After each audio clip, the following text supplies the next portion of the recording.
Bueno, ¿cómo están? Muchas gracias, empezando por la invitación.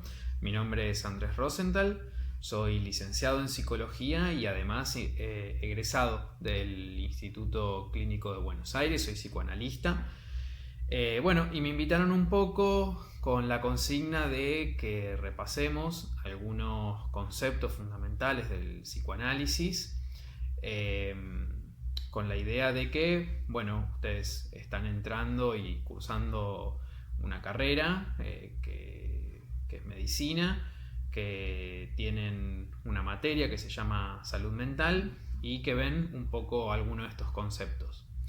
Eh, Así que bueno, voy a intentar ser lo más claro e intentar ir articulando estos conceptos. Igualmente, si hay algo que no se entiende, yo he dejado mis datos de contacto. En todo caso, pueden comunicarse con los organizadores.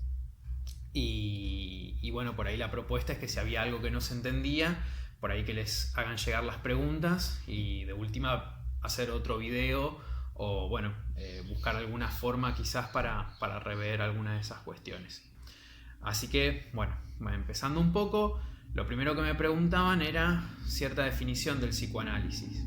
Bueno, como ustedes saben, el psicoanálisis es una práctica, es un conjunto de nociones, es una teoría que desarrolla Sigmund Freud.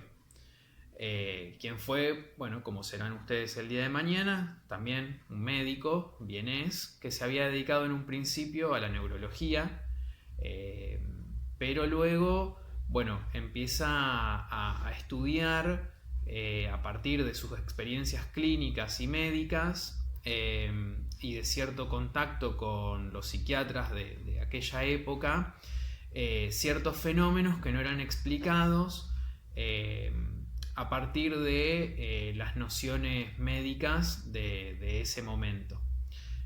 Sino que donde él encontraba la etiología, es decir, la causa de esas enfermedades, era a nivel psíquico o psicológico, y entonces empieza a desarrollar un conjunto de nociones y de conceptos que le permitían a él poder explicar eh, estas afecciones, estas sintomatologías o estas enfermedades.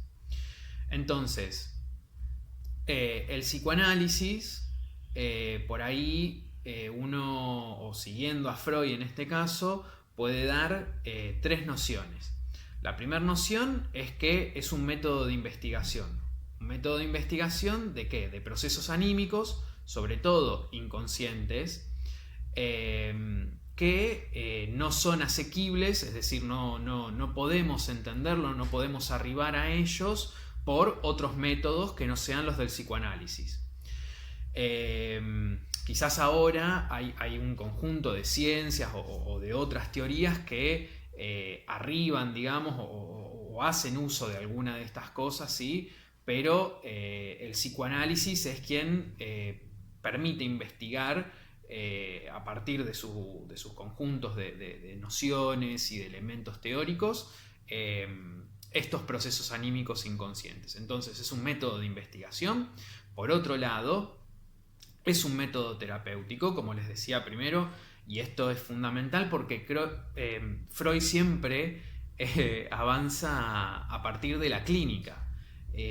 No es que primero hace una teoría o desarrolla conceptos y después va a ver si funcionan en su consultorio con sus pacientes, sino que al contrario, el avance de la teoría tiene que ver con lo que nos encontramos a nivel de la práctica clínica, ¿sí? Entonces es un método terapéutico, un método de investigación de procesos anímicos, inconscientes sobre todo, es un método terapéutico de afecciones provocadas por esos procesos anímicos, y por ende una tercera definición es que es un edificio teórico, ¿sí? A partir de poder relacionar estos procesos anímicos y lo que ocurre en la terapéutica, avanzamos con nuestros conceptos, ¿sí? Y eso hace una teoría en su conjunto, ¿sí? Entonces son esas tres definiciones del psicoanálisis, ¿sí? Es un método de investigación, es un método terapéutico y es un edificio teórico o es una teoría, ¿sí? Psicológica, ¿sí? Bien. Una vez con esto, entonces, vamos a empezar por lo que es la primera tópica, ¿sí? Se conoce como primera tópica, ustedes saben que hay escritos previos a el momento en que Freud funda el psicoanálisis, o él dice que funda el psicoanálisis, que es con la publicación en 1900 de la interpretación de los sueños, ¿sí? Ese es lo que Freud considera como el texto fundante de su nueva ciencia. Pero ya Freud ya tenía escrito otra gran cantidad de textos y de investigaciones previos al 1900 y a este texto, ¿sí? Entonces la primer tópica se denomina, digamos, un poco generalmente a la primer formulación de Freud del psiquismo con sus componentes, con sus elementos y con las relaciones que tienen esos elementos, ¿sí? Algo que va a mantener, ¿sí? toda la vida Freud es cuando él habla de metapsicología, ¿sí? La metapsicología para Freud es explicar un proceso psicológico a partir de tres elementos. A partir de los elementos económicos, dinámicos y tópicos. Es decir, es poder explicar un proceso psicológico, ¿sí? A partir de poder explicarlo desde una teoría de los lugares, tópica, una vertiente de las cantidades, ¿sí? De los montos de energía que están en juego, es la parte económica, y cómo entre esos lugares y esas cantidades de energía se van relacionando y van cambiando de lugares a otros, es decir, los juegos de fuerzas que implican esos montos de energía y esos lugares, que es la parte dinámica, ¿sí? Ven que son todos temas que quizás a ustedes se les hagan asequibles, ¿sí? Porque no son términos que Freud toma del psicoanálisis per se, porque el psicoanálisis recién lo estaba creando. Entonces Freud necesita tomar términos de otros lugares, ¿sí? Entonces la dinámica es un término de la física, ¿sí? Bueno, la economía no es un término psicológico per se, ¿sí? Pero bueno, Freud dice que la metapsicología es poder entender procesos psicológicos a partir de estos tres puntos: tópica, dinámica y económica, ¿sí? Bien, entonces, con la primer tópica, Freud, a partir del 1900 y la publicación de la interpretación de los sueños, él va a dar el primer esquema del aparato psíquico, ¿sí? Que lo que él va a decir es que este aparato psíquico que él representa, que él dibuja, que él inventa, no es que está localizado en alguna parte de un órgano, ¿sí? No es que nosotros, o ustedes más que yo, digamos, porque son los que van a aprender a hacer esas cosas, es que uno pudiera abrir la cabeza, ver el cerebro y, bueno, no sé, en el parietal temporal se ubica el aparato psíquico que dijo Freud. No, eso no existe, ¿no? Es simplemente una modelización de cómo funciona el psiquismo, ¿sí? Insisto, a partir de estas tres cosas que les había comentado hace un ratito, ¿sí? Bien. Entonces, la primera tópica es lo que es el aparato psíquico dividido en tres instancias, ¿sí? Que ustedes deben conocer, que son conocidas, digamos, en el lenguaje común y corriente, que son el de la conciencia, el del preconsciente y el del inconsciente, ¿sí? Yo acá les hice un dibujo, a ver si se ve, ¿sí? Y él dibuja, ¿sí? Un poco lo que se conoce como el esquema del peine, porque acá a veces van a ver un dibujo que tiene otras rayitas, que ya lo vamos a dibujar, ¿sí?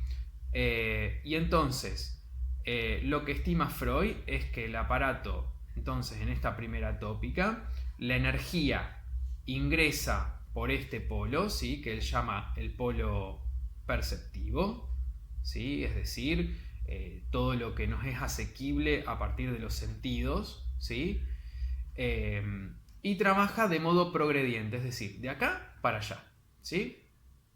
Entonces, un estímulo ingresa al aparato psíquico, recorre, ¿sí? Puede quedarse acá o puede seguir recorriendo, ¿sí? Lo que es inconsciente. Luego puede entrar en esta zona de preconciencia, ¿sí? Que, dice Freud, en este punto de preconsciente tiene un poco de inconsciente, es decir, todavía no llega a la conciencia, pero puede ser asequible de conciencia. Eso es lo que distingue al inconsciente del preconsciente, que los elementos ubicados en el preconsciente pueden ser conscientes, volverse conscientes. Y la conciencia que llega a este otro polo, ¿sí? Yo les había dicho el polo perceptivo, Freud va a llamar a este polo motor, ¿sí? Que implica que puede, realizar acciones, ¿sí? Y también coincide con la conciencia, ¿sí? Es decir, todo lo que nosotros podemos hacer conscientes. Por ejemplo, tengo frío, ¿sí? Soy consciente de que hace frío, ¿sí? Entonces, la primera tópica implica entender el aparato psíquico formulado de esta manera, ¿sí? Bien. Me preguntaban en relación a la libido, la primera vivencia de satisfacción, lo que tiene que ver con la sexualidad infantil, los complejos y las etapas. Bien, todo esto Freud lo formula en la primera tópica, ¿sí? Pero va a seguir conservándolo luego en lo que se conoce como la segunda tópica, que después, un poquito más adelante, vamos a hacer un poco de referencia a esto. Me cuesta un poco por ahí no tener el intercambio, porque no sé si se estará entendiendo o no. Pero bueno, insisto, pueden dejar las preguntas y vemos, digamos, de volver a darle otra explicación, ¿sí? Bien, entonces, respecto a la sexualidad, ¿sí? La sexualidad infantil, para Freud, digamos, él le da una gran importancia, ¿sí? A ver, la sexualidad entendida en psicoanálisis no se reduce únicamente a la esfera de la genitalidad, ¿sí? Sino que tiene más que ver con la energía, tiene más que ver a veces con el erotismo, tiene más que ver con las sensaciones de placer, con lo que nos agrada, ¿sí?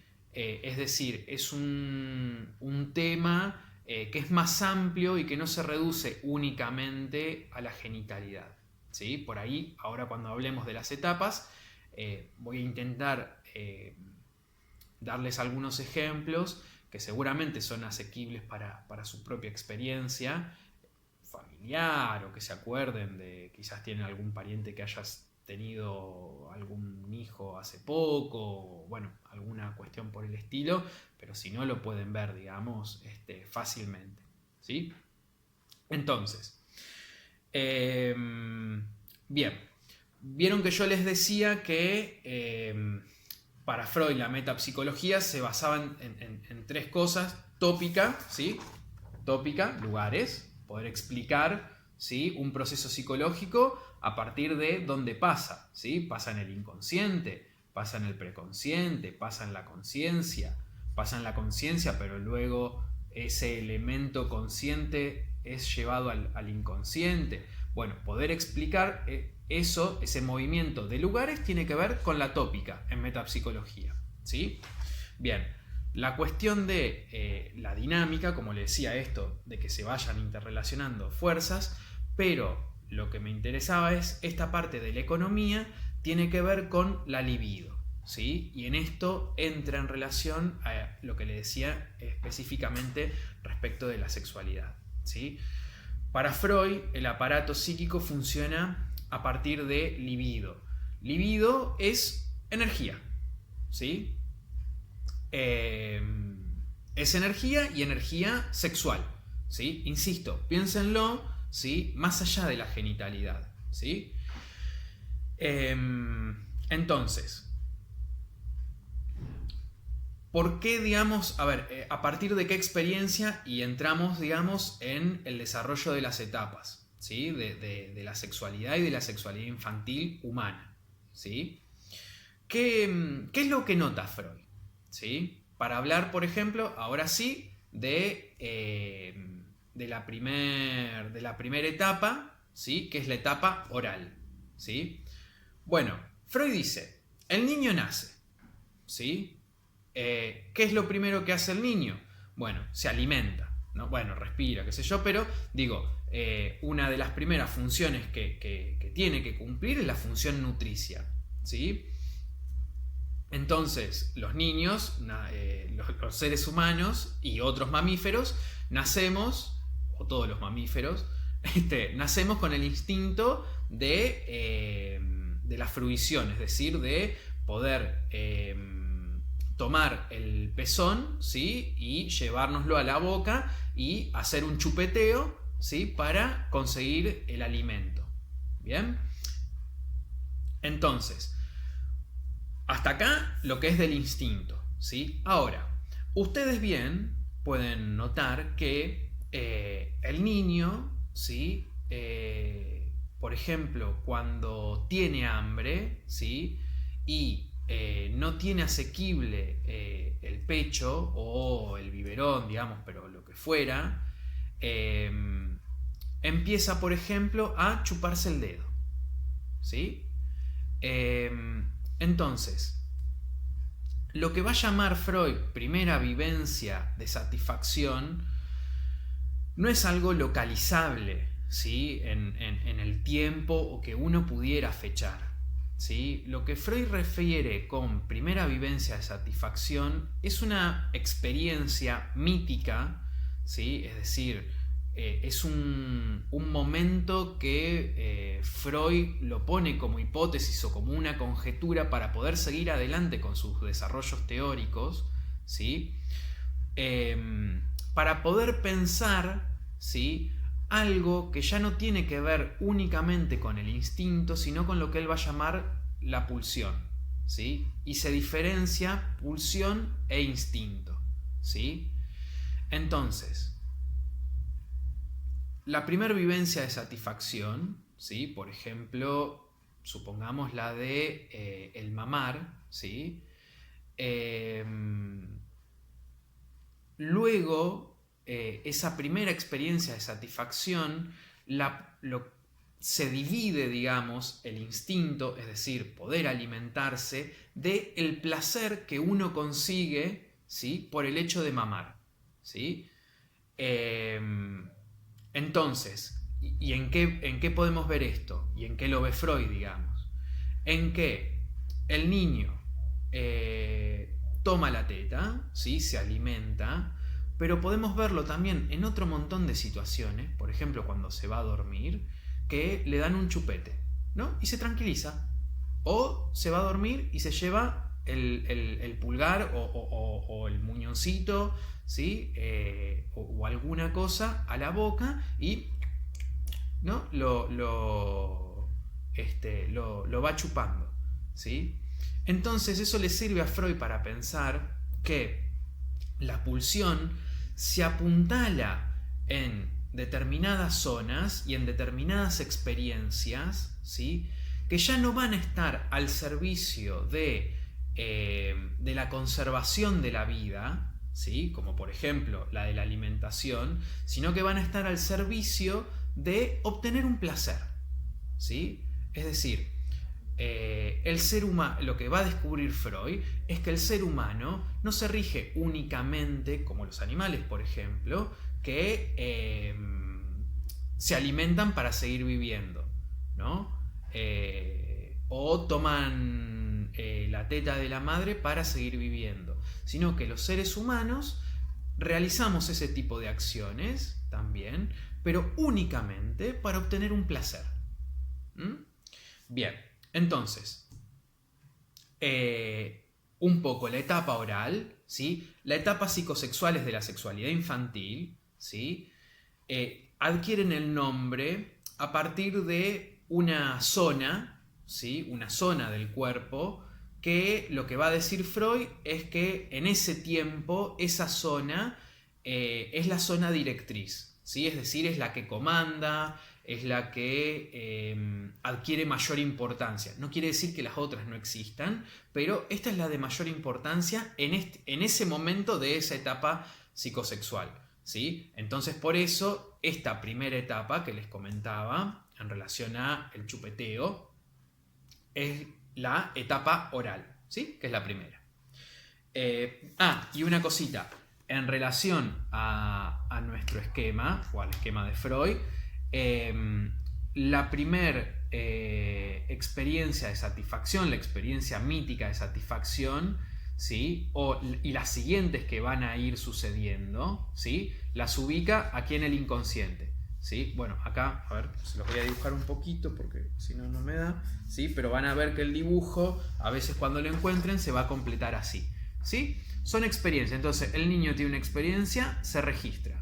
Otra experiencia de satisfacción, se registra. Otra experiencia de satisfacción, se registra, ¿sí? Pero ven que, digamos, yo soy un poco mayor, y si quisiera recordar estas cosas, ¿sí? Estas cosas no las recuerdo, están en el inconsciente, ¿sí? Entonces, no todo lo que está en el inconsciente puede llegar a la conciencia. Algunas cosas sí, a partir de otros procesos, ¿sí? Pero estas experiencias, ¿sí? Freud las piensa como que pertenecen al inconsciente y nunca pueden ser llevadas al plano de la conciencia. ¿Bien? Entonces, acá van quedando los registros de las experiencias de satisfacción, ¿sí? Entonces, el niño chupetea, registra la experiencia de satisfacción, ¿sí? Y luego, para extraer un placer, ¿a dónde va? A esta experiencia de satisfacción. Y dice, yo cuando estaba haciendo esto no lo dice el bebé, ¿no? Pero supongamos como, y acá se me van a notar los años, pero en alguna época muy vieja había una película que se llamaba Cuando los bebés o Mirá quién habla, mirá quién habla, mirá quién habla ahora, sí, era como Mirá quién habla 1, 2, que era como bebés que les ponían como si estuvieran diciendo cosas, bueno, y toda la película transcurría en eso, pero es como si nosotros dijéramos, bueno, el bebé chupetea, ¿no? Dice, qué buena experiencia que tuve, qué sé yo, la voy a registrar para cuando esté chupeteando. Esto no lo vayan a decir en un examen. Cuando esté chupeteando, qué sé yo, ya me alimenté, no sé qué, pero la verdad que también me gustó el placer que extraje de esto, ¿no? Entonces, pum, lo registra. Bien. O se registra más bien, no es que lo registra, sino que se registra. Entonces, esto queda registrado, ¿sí? Y tiempo más adelante dice, no, yo extraje placer haciendo ese chupeteo, qué sé yo, mirá, ahora esta persona me trae esta cosa de goma, a ver, qué sé yo, me lo voy a llevar a la boca. Y recuerda esta experiencia placentera, ¿sí? A partir de ese chupeteo, ¿sí? Y entonces vuelve a esta experiencia, pero no ya para alimentarse, ¿sí? No para conservar la vida, sino para tener una experiencia de placer. ¿Bien? A eso me refiero cuando les digo sexualidad en sentido amplio. Bien. Entonces, primera etapa, ¿sí? Etapa oral, zona erógena, directriz, la zona de los labios, ¿sí? Y la boca. ¿Bien? Segunda etapa. ¿Sí? La segunda etapa es la etapa anal. La zona directriz es la zona de la mucosidad anal, ¿sí? ¿Qué es lo que Freud empieza a ver, digamos, o empieza a pensar? Que esta es la época, digamos, en que ven al niño, se le empieza a educar para que haga sus necesidades, ¿sí? Haga caca, haga pis, ¿sí?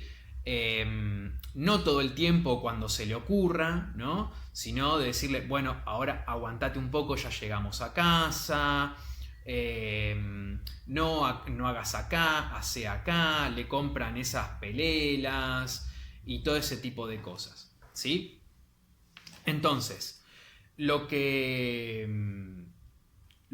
va a pensar Freud, lo que va a empezar a teorizar Freud a partir de la etapa de la etapa anal, ¿sí? Segunda etapa psicosexual, es que el niño empieza a tener satisfacciones, ¿sí? O sea, ven que poder hacer pis y poder hacer caca también está en la digamos, al punto de conservar la vida, ¿sí? Es algo que el ser humano tiene que hacer para poder funcionar, para poder seguir viviendo, ¿sí? Pero, insisto, como ven, la pulsión se apuntala en esa función instintiva y extrae un placer, ¿no? Y ven que nosotros, como seres humanos, tenemos toda una suerte de ritos y de cosas en relación a hacer justamente a hacer nuestras necesidades, es decir, a hacer pis y hacer caca. Bien, entonces, lo que Freud distingue acá es el placer que el niño puede extraer de aguantarse, ¿sí? Entonces él diferencia un movimiento retentivo, ¿sí? Y un movimiento expulsivo, ¿sí? Es decir, en el hacer caca, ¿sí? Entonces, esto es como me aguanto, ¿sí? Y cuando expulso adquiere una satisfacción, ¿sí? Mayor que si lo hubiera tenido o hubiera ido, digamos, así como de buenas a primeras, ¿no? Que un poco a veces en las películas utilizan este tipo de cosas para hacer algunos chistes, ¿no? Como alguien que se está haciendo mucho pis, por ejemplo, ¿no? Y están todos los baños cerrados o no puede o no sé qué historia, ¿no? Y de repente llega un baño, ¿no? Y como que se libera y dice, bueno, qué liberación, qué placer poder hacer pis, todo lo que me estaba aguantando. Bueno, seguramente, ¿sí? Si hubiera encontrado un baño rápidamente, ¿sí? Bueno, no hubiera sentido todo ese placer, ¿sí? Por haberlo retenido, ¿eh? Entonces, segunda etapa, zona directriz, la zona de la mucosidad anal, y el placer ya no es ahora por succión como en la etapa oral, sino que los movimientos que realiza son de retención y de expulsión, ¿sí? Sobre todo de las heces.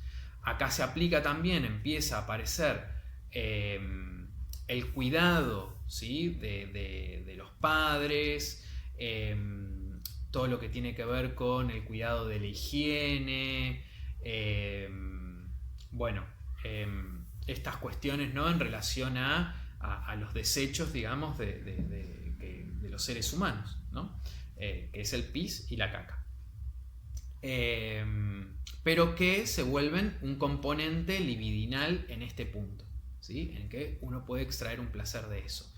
Hay una experiencia que, si ustedes por ahí conocen niños chiquitos, pero que es bastante conocida, de, por ejemplo, cuando un niño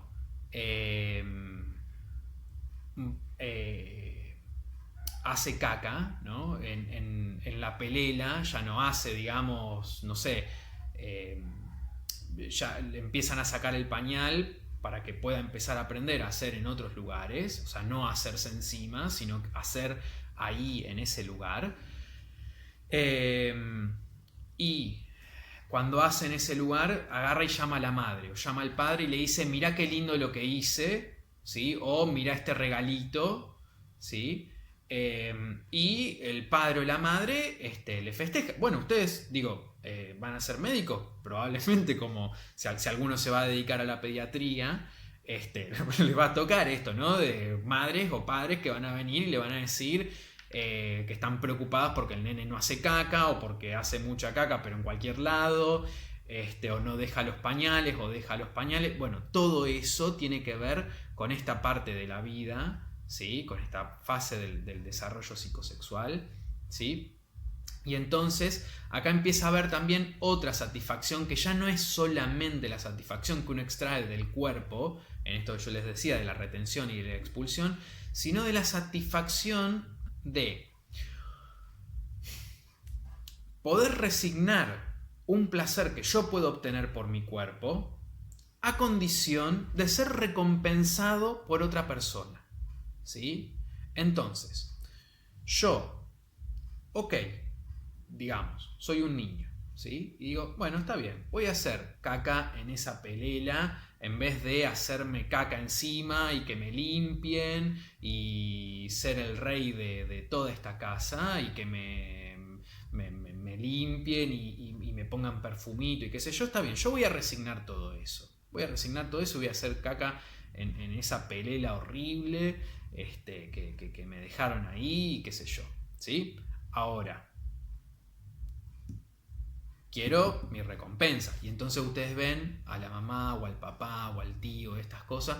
Ay, qué lindo el nene, qué linda esa caca que hizo, qué linda caca, ¿no? Y le dan un beso y qué sé yo, capaz que alguno tiene alguna experiencia personal, pero hasta a veces le sacan fotos.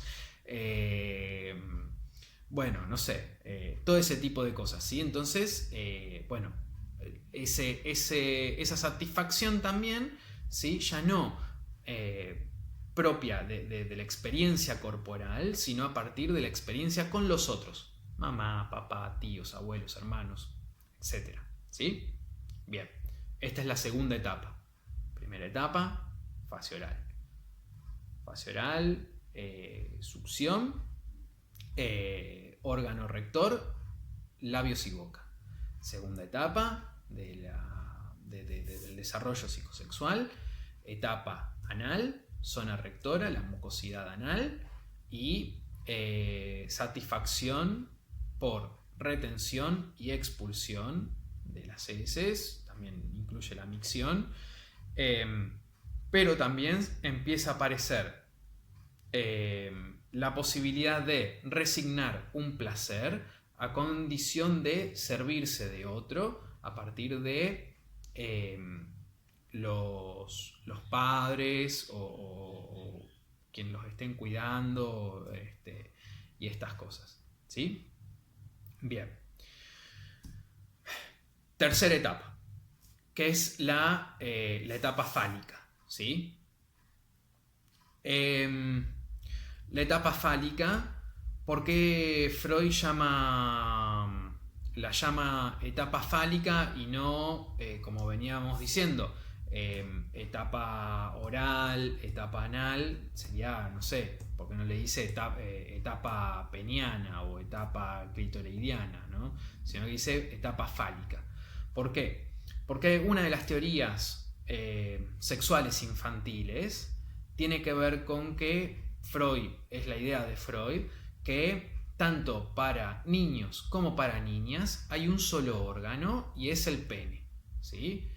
Y en ese punto, ¿sí? Por eso dice, una de las teorías es la creencia en el falo, que implica esto, que hay un solo órgano, tanto para mujeres como para varones hay un solo órgano, que es el órgano masculino, ¿sí? Este es el pensamiento de Freud.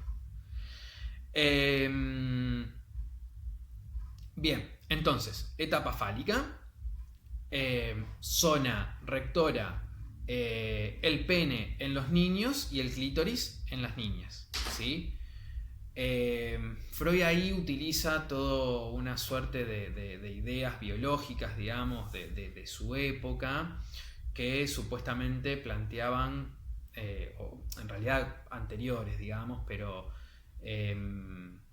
como que un poco la idea era que el clítoris era como una suerte, por eso no dice la vagina, dice el clítoris, sino que era como una suerte como de pene más pequeño, de pene no desarrollado.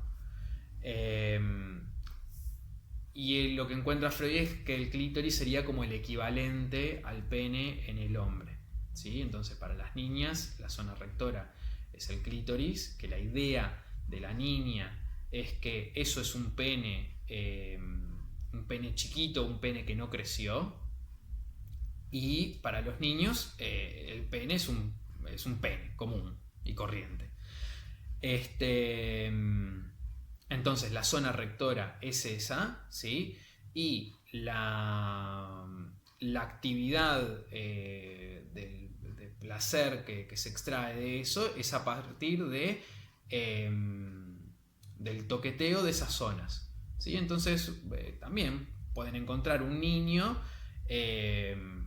por ejemplo, si han estado a veces en alguna colonia de vacaciones, o también de chicos chiquitos, o tienen algún familiar o cosa por el estilo, van a ver que muchas veces, y que por ahí es vergüenza para los padres, porque capaz que están en una reunión o cosa por el estilo, ¿no? Y hay un chiquito de 4 o 5 años, ¿sí? Que instintivamente se lleva la mano a esa zona, ¿no? Y el padre le dice, saque esa mano de ahí, ¿sí? O la mamá, sacate, deja eso no se hace, eso no, ¿sí? Pero bueno, digamos, o sea, tanto el niño como la niña extraen una satisfacción, ¿sí? De la manipulación de esa zona. ¿Bien?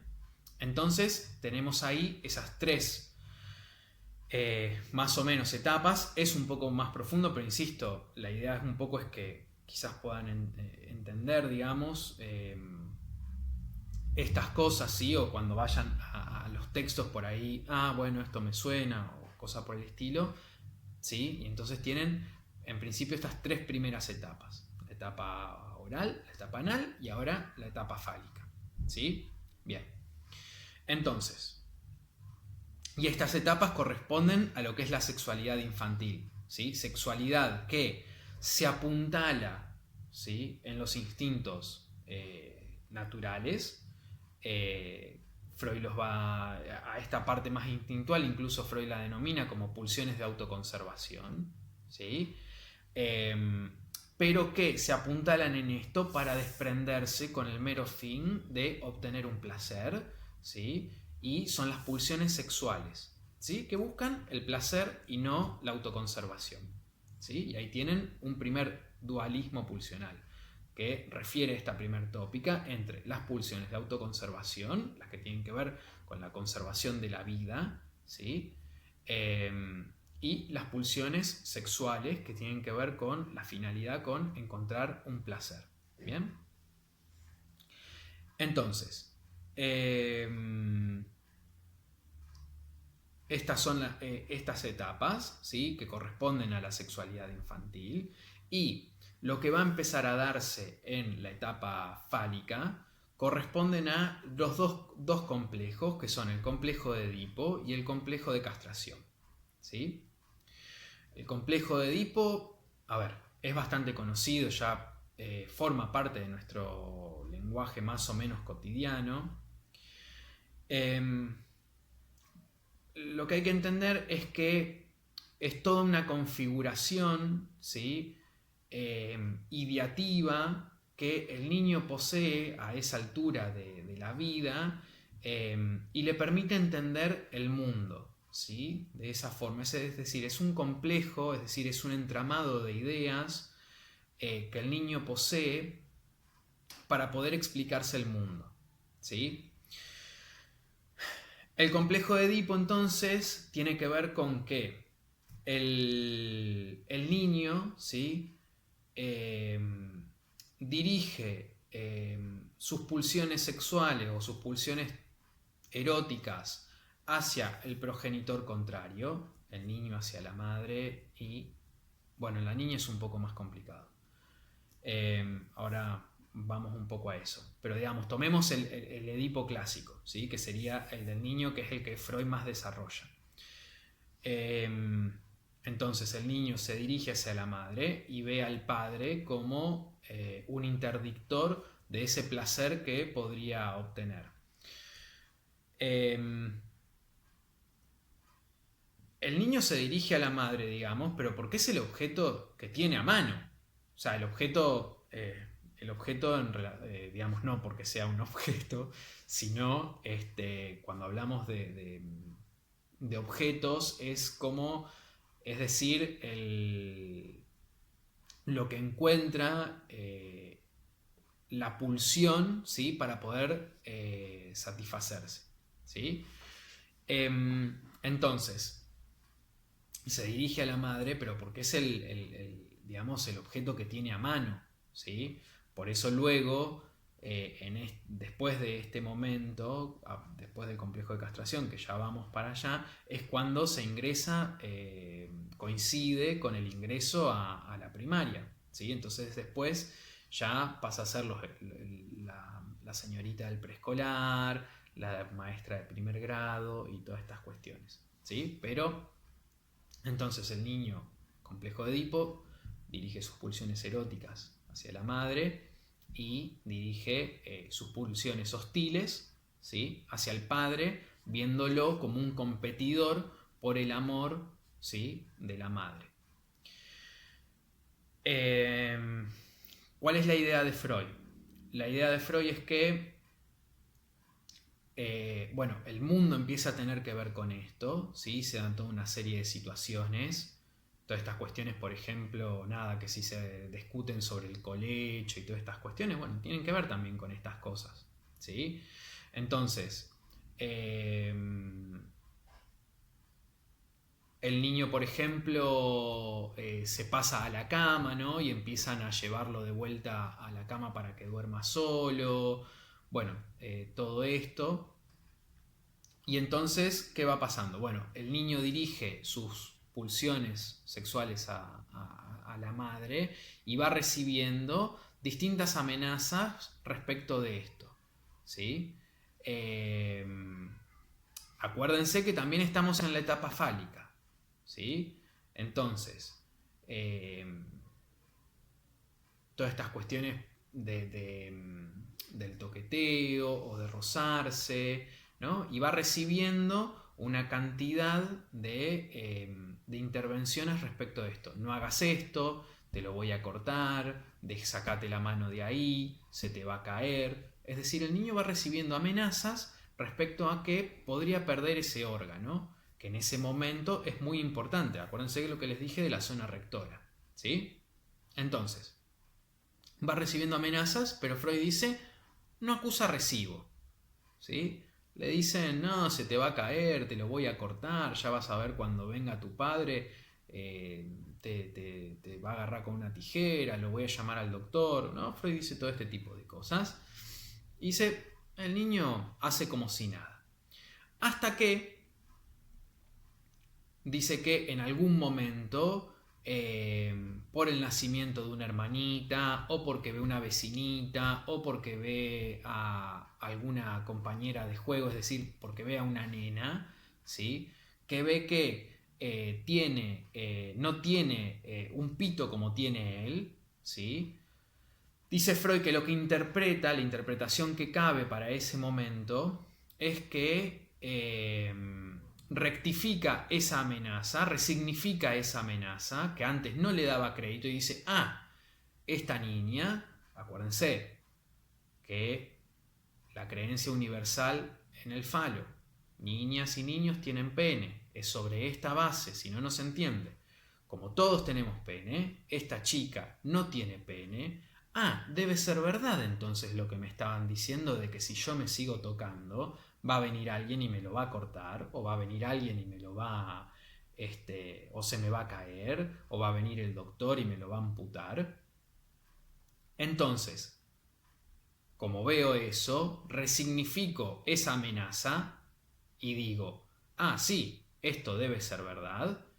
Y entonces el niño retira las investiduras libidinales, esta energía sexual que yo les hablé, retira las investiduras libidinales de la madre, ¿sí? Se apacigua la relación con el padre, ¿sí? Para conservar ese órgano que es tan preciado por él, ¿sí? Que es el pene. Es decir, Freud lo que dice en ese momento es que el niño se ve en la encrucijada de elegir o mi madre o el pene, ¿sí? Y en ese punto, Freud lo que dice es, ahí quien gana es la especie. ¿Por qué? Porque es a partir de que puede renunciar a la madre, es decir, puede renunciar a la endogamia, es que más adelante va a dirigirse a objetos exogámicos, es decir, otras chicas, ¿sí? Puede acceder a otras chicas a condición de que no sean la madre, ¿sí? Primer objeto de satisfacción, la madre. Que tiene que ver con esta primera vivencia de satisfacción. Recuerden que es un momento mítico, ¿sí? Que no es, bueno, el chupeteo fue la primera experiencia de satisfacción, o fue cuando se aguantó la caca, o fue cuando se tocó, ¿sí? Eso componen estas experiencias de satisfacción sexuales infantiles míticas, ¿sí?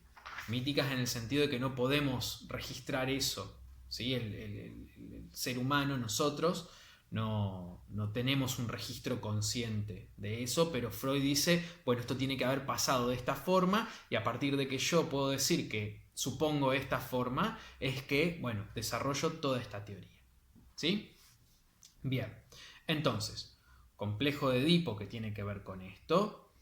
Se dan cuenta que cuando les hablaba de estas amenazas, de que no cree, de que luego ve a la niña, de que luego cree y entonces elige el pene en vez de la madre, ¿sí? Todo ese complejo, ¿sí?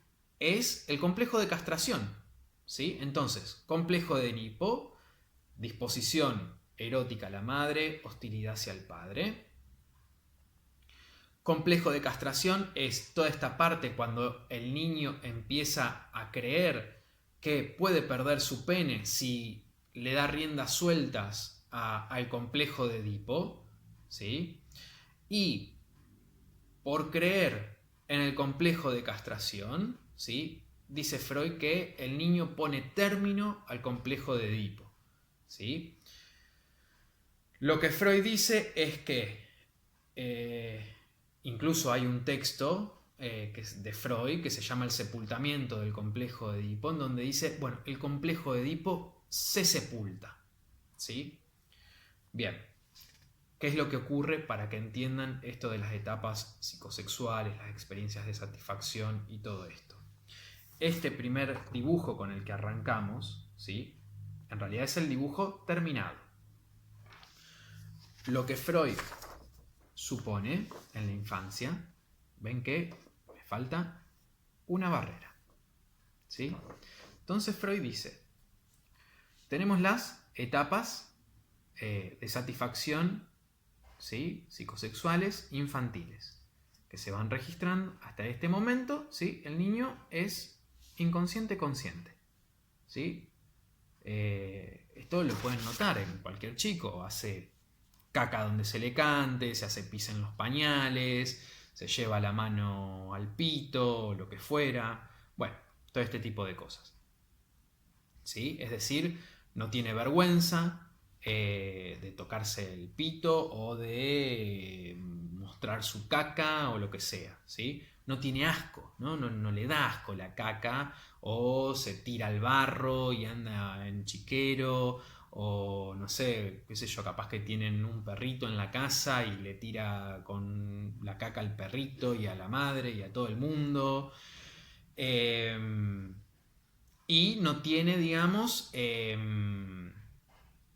un sentido de la moral, ¿sí? De decir, bueno, esto es bueno o esto es malo, ¿sí? Ustedes, por ejemplo, pueden ver muchos juegos de los niños, tienen que ver con asesinar al de al lado, pegarle, ¿no? Esto que pasa en los jardines de infantes o todas esas cosas, ¿no? Le pegan al niño, al compañerito, juegan, qué sé yo, matan las hormiguitas en el patio, bueno, todas estas cosas, ¿sí? Entonces, se van registrando, ¿sí? Experiencia de satisfacción oral, acuérdense que pueden ser varias, ¿sí?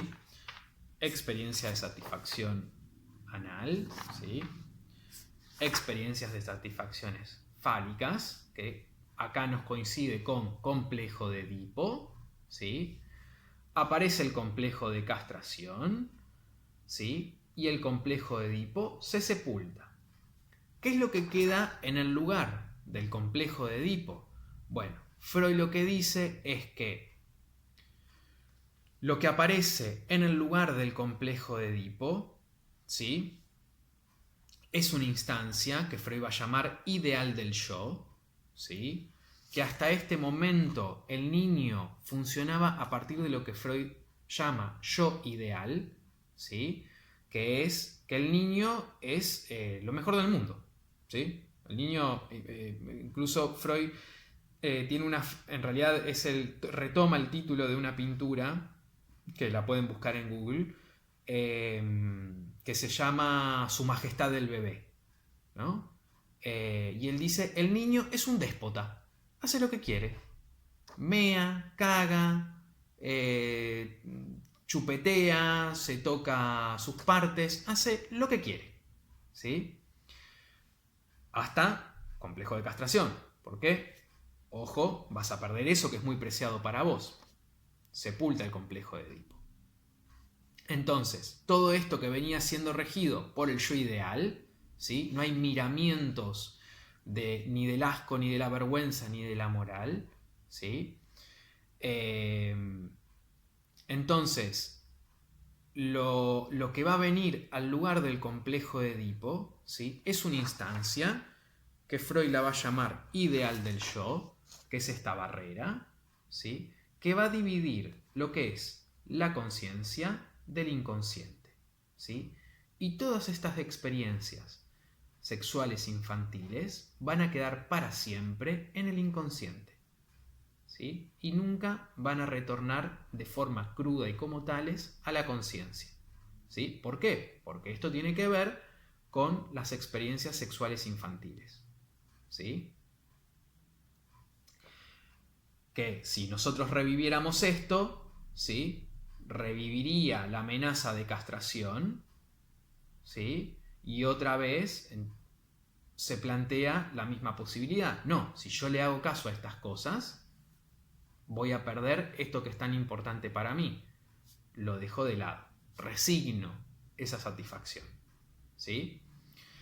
Ahora bien, como les decía, este ideal del yo, ¿sí?, que también lo van a encontrar como los diques de la moral, el asco y la vergüenza, ¿no? Entonces, ahora nosotros de grande nos dan asco ciertas cosas, no andamos matando bichos en nuestro patio, no andamos jugando con la caca, bueno, qué sé yo, distintas cosas, ¿sí? No nos andamos masturbando en cualquier lado, ¿sí? ¿Por qué? Por esto, ¿sí? Por esta barrera, este ideal del yo que separa, ¿sí?, lo que son las experiencias sexuales infantiles de de lo que puede ser asequible a la conciencia y que estén admitidas por esta barrera que juzga, ¿sí?, el ideal del yo. ¿Por qué le llama ideal del yo? ¿Se acuerdan que yo le decía esto del yo ideal? O sea, yo soy el ideal. Bueno, esto, el ideal del yo, es vos resignás esto, ¿sí?, pero lo que Freud supone es que si bien uno resigna estas satisfacciones, esta instancia del ideal del yo es como que a uno lo premia, ¿sí?, en su valoración propia, ¿sí?, por haberse portado bien, por decirlo de alguna forma un poco burda, pero tiene que ver un poco con eso, ¿sí? Piensen, por ejemplo, no sé, limpian su pieza, ¿no?, y se sienten bien, ¿no? ¡Ah, qué limpia que dejé mi pieza!, ¿no? Bueno, tiene algo que ver con, por ejemplo, la etapa anal, ¿no? O sea, todo lo que tiene que ver con los desperdicios, con la suciedad, con el chiquero, ¿sí? Entonces resignan ese gusto para dejarlo limpito, como quisiera el ideal del yo, ¿sí? Y entonces ese ideal del yo los premia, ¿sí? Y les restituye un poco de lo que dejaron de su yo ideal, ¿sí? Bueno, espero que esto se entienda un poco. Pero bien, entonces esto, ¿sí? Se termina de conformar como veíamos en el primer dibujo, ¿sí? Entonces separa lo inconsciente, ¿sí? Barrera del ideal del yo, diques de la moral, el asco y la vergüenza, ¿sí? Y hace una zona que se llama preconsciente, que no es ni de la conciencia ni de lo inconsciente, sino que son elementos que pueden ubicarse acá y que pueden ser asequibles de conciencia, es decir, pueden llegar a la conciencia, ¿sí? Y la conciencia, que es el punto donde se conecta con la realidad, por decirlo, ¿sí? Con la experiencia cotidiana del mundo. ¿Bien? Bueno, creo que más o menos hasta acá lo que me habían pedido en relación a la primer tópica, ¿sí? Esto es muy por arriba, hay toda una serie de términos y de cuestiones que son para ampliar muchísimo más, pero bueno, me parece que esto es más o menos como una idea para que puedan, cuando vayan a los libros o a los textos, que se les haga un poco más asequible a la lectura y al entendimiento de este tipo de cosas, ¿sí? Entonces, como un repaso un poco rápido antes de que pasemos a la segunda tópica, ¿sí? Tenemos entonces primera tópica, líbido, energía sexual, ¿sí? Que es lo que moviliza, ¿sí? el aparato psíquico, en el cual en este aparato psíquico se va a conformar o se va a ir conformando a partir de las experiencias de satisfacción, ¿sí? Que van quedando un registro de esas experiencias de satisfacción que corresponden a las etapas psicosexuales. Etapa oral, zona privilegiada, zona directriz, la zona de los labios y de la boca, y la acción característica es el chupeteo, ¿sí? Segunda etapa psicosexual, etapa anal, que tiene que ver con la zona directriz, es la de la mucosidad anal, y la satisfacción privilegiada son las acciones de la retención y de la expulsión, ¿sí? Y acá también se empieza a dar cierta educación y cierto intento de resignación de las satisfacciones corporales a partir de la educación, ¿sí? A partir del ingreso a la cultura. Piensen que ya el chico a esta altura, en la etapa anal, también es cuando empieza a adquirir el lenguaje, ¿sí? 2 años, 2 añitos y pico, por ahí. ¿Bien? O un poco menos también, es relativo, ¿sí? Después de esto, etapa fálica, creencia universal en el falo, niños y niñas tienen pene. Complejo de Edipo, o sea, zona directriz, el pene en los niños, clítoris en las mujeres. Zona directriz es esa. Satisfacción a partir del toqueteo en esas zonas. Y se da la configuración ideativa del complejo de Edipo, erotismo hacia la madre, rivalidad con el padre como prohibidor de el placer que yo puedo extraer, el placer libidinal que puedo extraer de allí. Amenazas de castración, que en un primer momento no se le da importancia. Constatación de que alguien parecido a mí no tiene pene. Creencia en la amenaza de castración, que habilita el complejo de castración y pone fin al complejo de Edipo, ¿sí? Como heredero del complejo de Edipo surge esta instancia de ideal del yo, que le permite al sujeto resignar sus experiencias infantiles, características del yo ideal, yo soy lo ideal, y regirse por el ideal del yo, ¿sí? Diques de la moral, el asco y la vergüenza, que fíjense, componen las las restricciones a las etapas anteriores. Entonces, y a partir de eso, entonces, si yo cumplo con el ideal del yo, tengo una satisfacción por haber cumplido con ese ideal del yo, ¿sí? Y bueno, como les decía, pone fin al complejo de Edipo, ¿sí? Bien.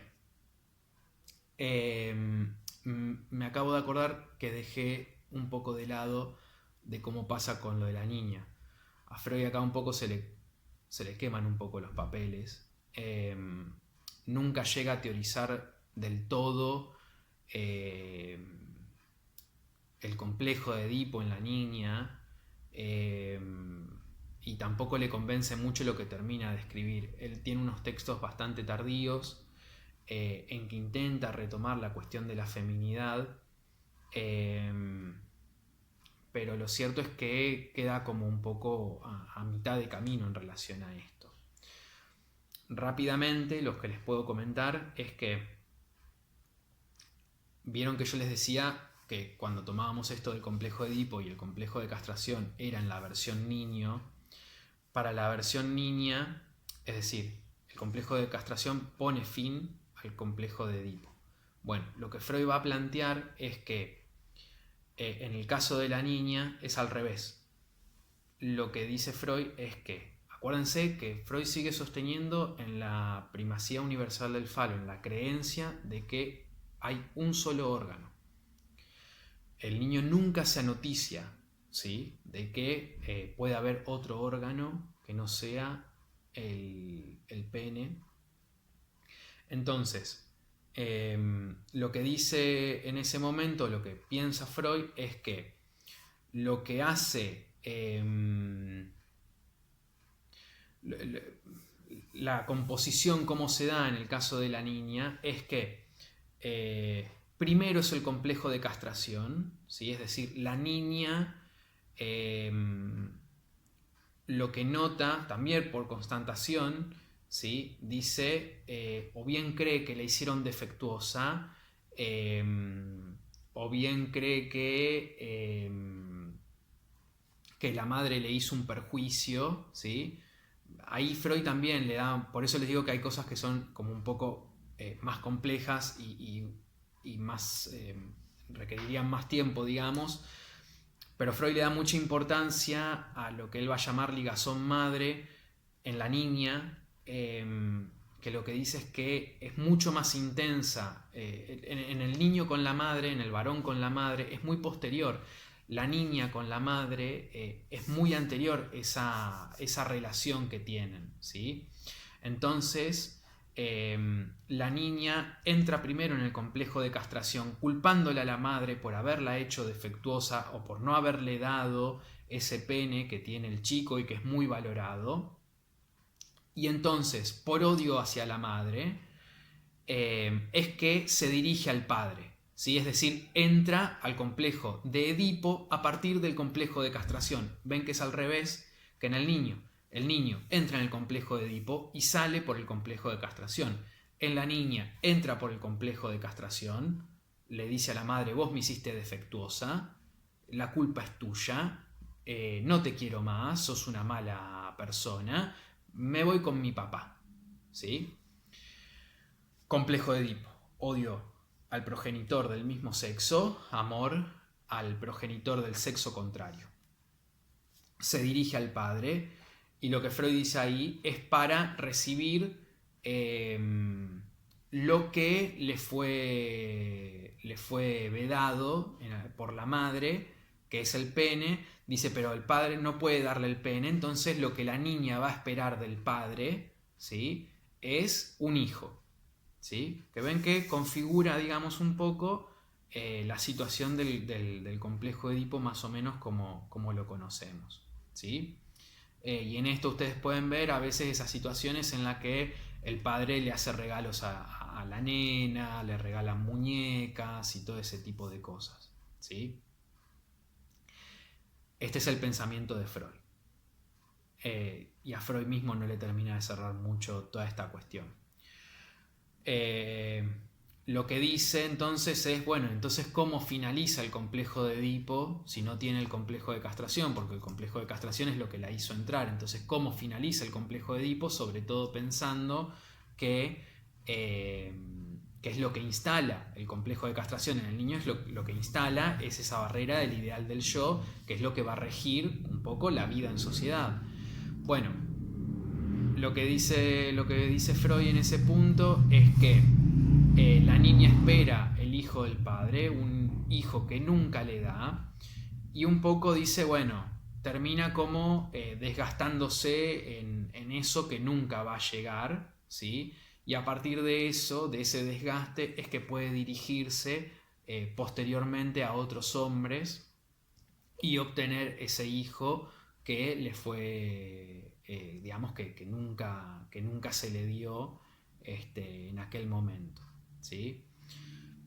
Freud ahí dice algo en relación a que en ese punto el ideal del yo no es tan severo, o sea, esta instancia criticadora no es tan severa en la niña, o sea, en las mujeres como en los hombres, pero lo cierto es que también Freud mismo se da cuenta ya de que la clínica no comprueba eso, y sino que hay mujeres, digamos, que realmente la severidad, digamos, de esa instancia, que luego va a pasar a llamarse la del super yo, que ahora vamos a la segunda tópica, bueno, no se comprueba, pero bueno, un poco es lo que dice Freud hasta ese momento, y ya ven, digamos, que hay toda una serie de términos que a nosotros, a partir de un montón de cuestiones, digamos, que hacen al avance de nuestro entendimiento y al avance de nuestros valores, y eso queda como como un poco atrasado, ¿no? Freud, bueno, era hijo de su época y también muy ligado a las cuestiones biológicas, a las cuestiones anatómicas, a las cuestiones sociales y culturales de su época. Si bien avanzó un montón, bueno, no tenía todo otro montón de elementos, y luego hay otros psicoanalistas que van a retomar esto de Freud para ponerlo en otros términos, y bueno, esto adquiere otras complejizaciones, ¿sí? Pero bueno, no es nuestro caso, ¿sí? Nos atenemos al pensamiento, al pensamiento de Freud. ¿Bien? Bueno, un poco esto. Hasta acá la primera tópica. La segunda tópica. Bueno, como les decía, que el psicoanálisis avanza, ¿sí?, a partir de lo que va encontrando en la clínica y de las explicaciones que uno va haciendo a partir de su práctica clínica, y así es como avanzó Freud. Entonces, la segunda tópica no es que invalida la primera y que nosotros decimos, uy, la primera tópica no sirve para nada, solo sirve la segunda, ¿sí? No, sino que es una suerte de complemento, o es una suerte de anexo, o de otra forma de poder entender estos procesos, ¿sí? Con más herramientas, ¿sí? Pero no es que primera tópica sí, segunda no, segunda sí, primera no, sino que primera y segunda tópica no se excluyen, ¿sí? La segunda tópica aparece después de que Freud introduce el concepto de narcisismo, que bueno, no iremos a este punto hoy, ¿sí? Pero las dos novedades que introduce la segunda tópica son dos cuestiones. Un reordenamiento en cómo piensa Freud el aparato psíquico, porque empieza a tener problemas para poder explicar ciertos procesos desde el punto de vista metapsicológico, solamente disponiendo de el inconsciente, el preconsciente y el consciente, ¿sí? Porque él, digamos, va con esto que le digo del narcisismo, que implica, digamos, la formación de la instancia que se conoce como el yo. Bueno, que el yo es tomado como si fuera la conciencia, pero lo que Freud empieza a poder empezar a pensar es que no todo del yo es consciente, sino que una gran parte del yo es inconsciente, ¿sí? Entonces necesitaba como otros conceptos y otros elementos para poder pensar, ¿sí? Entonces, va a introducir 3 instancias, ¿sí?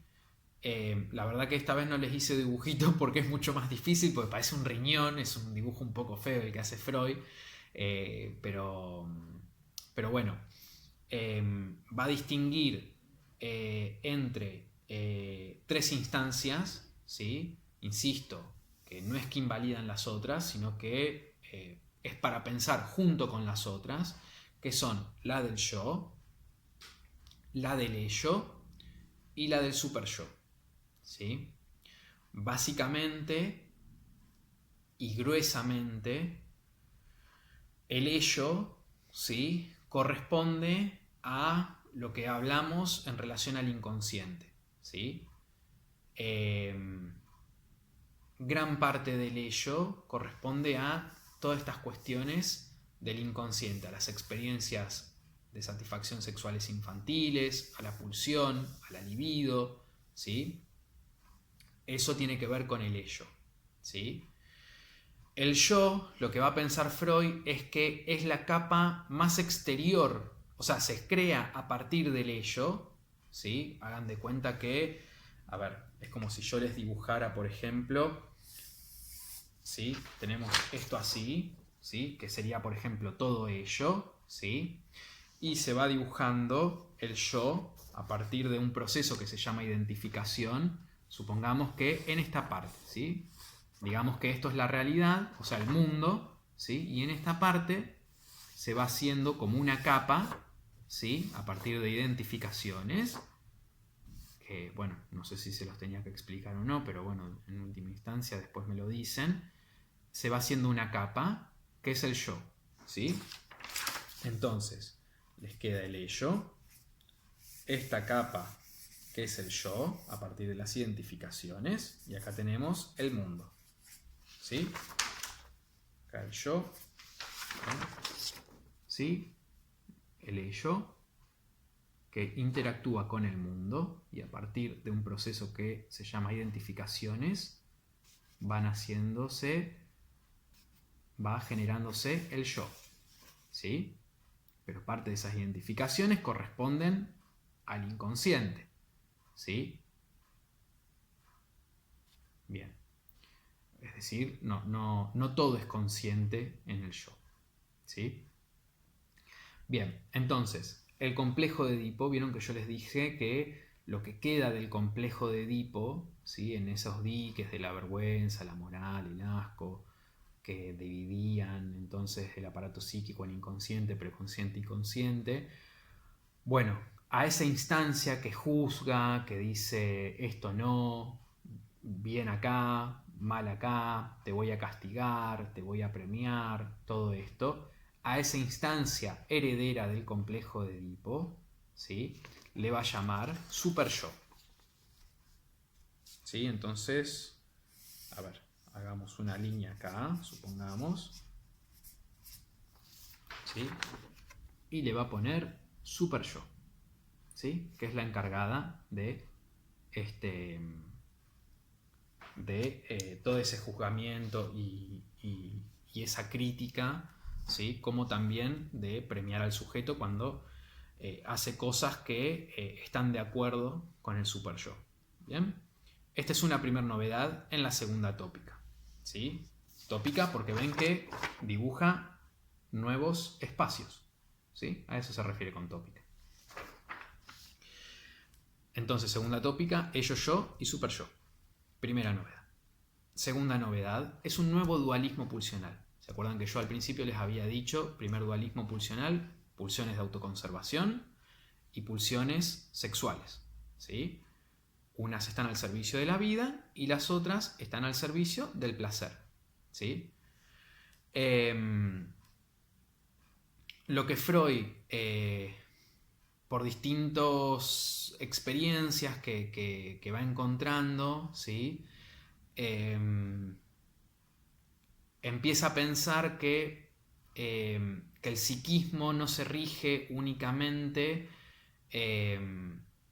por lo que él considera que se regía el psiquismo, que era el principio de placer. El principio de placer, para hacérselo simple, sería, vieron que yo les hablaba de la libido, ¿sí? El principio de placer corresponde a la primer tópica, ¿sí?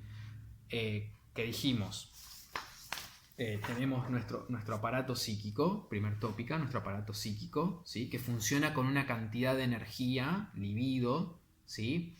Y lo que Freud cree es que esto funciona por el principio de placer, y el principio de placer es una suerte de homeostasis, que es un término que a ustedes les tiene que resultar conocido, ¿sí? Es decir que este aparato tiene que funcionar con un nivel óptimo de energía y que puede ser un poco más arriba o un poco más abajo, pero hasta cierto punto. Cuando o es muy por abajo de ese nivel o es muy por arriba de ese nivel, bueno, se ponen en juego una serie de mecanismos para nivelar esa energía, ¿sí? El principio de placer tiene que ver con esto, con que el aparato psíquico funcione evitando el displacer, ¿sí? El aparato psíquico está en función de evitar lo displacentero, ¿sí? Entonces, a partir de determinadas experiencias que tiene Freud de sus pacientes y de otras cuestiones que él va analizando y va viendo, él empieza a pensar que el aparato psíquico no se rige únicamente por el principio de placer, sino que él dice, tiene que haber un principio que esté más allá del principio de placer, ¿sí? Para poder pensar esto, entonces, lo que introduce es esta segunda novedad que les decía, que es la pulsión de muerte, ¿sí? Entonces, y él arma un segundo dualismo pulsional, que son las pulsiones eróticas y las pulsiones de muerte, que quizás ustedes lo conozcan porque también es como bastante conocido un poco estos términos, ¿sí? O eros y tánatos, ¿sí? Volviendo un poco a la mitología de donde salen un poco esos nombres.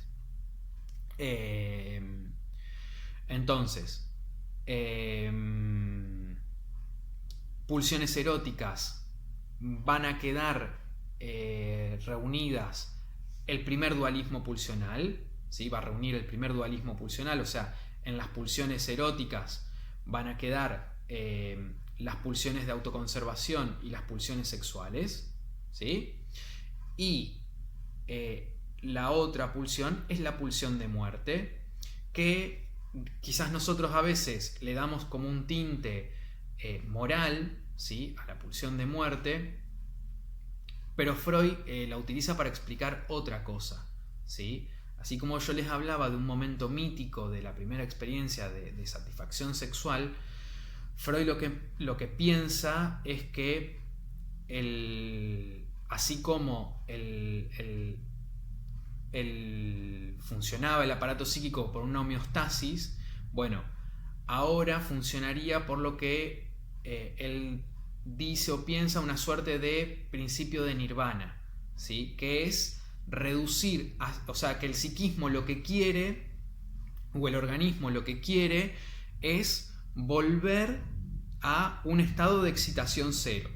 Entonces él piensa en un momento mítico, en un organismo celular, o sea, la primer forma de vida y más simple de vida, en la cual él dice, donde no había vida, ¿sí? O sea, él piensa en un mundo en el que todavía no había vida, ¿sí? Entonces lo que dice es que a ese organismo tiene que haberle sucedido una experiencia por la cual entre un monto de energía que excita ese organismo, y ese organismo rápidamente rechaza esa excitación por elevar esa cantidad de energía y rechaza esa excitación, ¿sí? Y de ese paso queda un registro, ¿sí? Lo que Freud empieza a pensar es que entonces el psiquismo empieza a regirse por ese principio, ya no de sostener una energía más o menos constante, ¿sí? A ver, esto sí sigue funcionando, pero no es solamente eso, sino, o sea, no es solamente el principio de placer como el primero, sino que, o sea, para conservar la vida, esta homeostasis, sino que hay otra fuerza, hay otro principio que actúa en los seres humanos que tiende a volver a un estado de energía cero, ¿sí? Que eso tiene que ver con las pulsiones de muerte, ¿sí? Que como ven, o sea, no es que es algo malo, ¿sí? Sino que, nada, digo, es algo que, nada, nos va a pasar a todos. Y Freud, bueno, desarrolla esto a partir de pensar, bueno, ciertas experiencias clínicas que él iba escuchando e iba viendo. Entonces, ahora bien, les decía que no es una o la otra, no es o principio de placer o principio de nirvana, principio de excitación cero. Dice, este es el estado fundamental al que quiere volver el organismo, pero las pulsiones eróticas, las pulsiones de vida y las pulsiones de autoconservación y las pulsiones sexuales son las que le ponen freno a esta otra pulsión, ¿sí? Y entonces dice, nunca llegamos a ver ningún proceso que sea o puramente tanático, puramente pulsión de vida, o puramente pulsión erótica, sino que se van conjugando, ¿sí? Hasta que él dice, bueno, finalmente son las pulsiones de muerte las que terminan ganando porque, bueno, el organismo en algún momento muere, ¿sí? Y en ese punto, bueno, él piensa, bueno, cómo la vida, digamos, la pulsión ayuda a interponerse en ese destino que implica la pulsión de muerte. Básicamente, esta es a ver, esto es lo que agrega la segunda tópica. Hay otro montón de complejizaciones mucho más, pero bueno, insisto, cualquier cosa que por ahí no se entienda o haya que ampliar o bueno, lo que sea, nada, le consultan a los organizadores y vemos de repasarle y darle alguna vuelta. Bueno, espero que de acá haya servido de algo. Les mando un saludo grande y quedamos en contacto. Nos vemos.